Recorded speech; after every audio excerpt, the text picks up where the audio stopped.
Hi மகளே! நம்மலாம் chicken rice, மேகிலாம் சாப்பிடும்போது தொட்டுக்க சாஸ் தொட்டு சாப்பிடுவோம் கெட்சப். ஞாபகம் இருக்கா? அது என்னைக்கா எந்த பிராண்ட்ன்னு யோசிச்சிருக்கோமா? அப்படி ஒரு சாஸ் செல்லிங் பிராண்ட் தாங்க இன்னைக்கு 1000 crores ரெவென்யூ ஏர்ன் பண்ணிட்டு இருக்காங்க. வீபா அப்படின்ற பிராண்ட் சாஸ் செல் பண்றாங்க. அண்ட் இனிஷியலா மேகி, கிசான்ற மாரி ஒரு டாப் பிராண்ட்ஸ் வந்து மார்க்கெட்ல இருக்கும்போது, ரீட்டெயில் பிசினஸ்ல இப்போதைக்கு காம்பீட் பண்றது கஷ்டம் முடிவெடுத்து, கொஞ்சம் டிஃபரெண்ட்டா ஹோல்சேல் மார்க்கெட்ட டார்கெட் பண்றாங்க. எந்தெந்த ரெஸ்டாரண்ட்ஸ்க்குலாம் வந்துட்டு சாஸ் தேவைப்படுதோ அவங்கலாம் அப்ரோச் பண்றாங்க.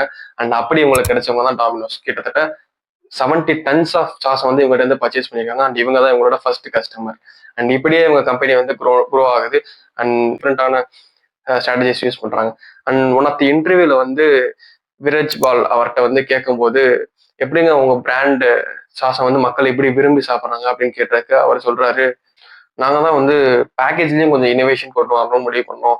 ஃபர்ஸ்ட் ஃபிளிப் டாப் கேப் பாட்டிலும் டாப் டவுன் பாட்டிலும் வந்து பேக்கேஜிங்ல வந்து கொண்டு வந்தோம். ஸோ இன்னோவேஷன் அப்படின்றது வந்து ப்ராடக்ட்ல மட்டும் இல்லை, பேக்கேஜிங்ல இருக்கு.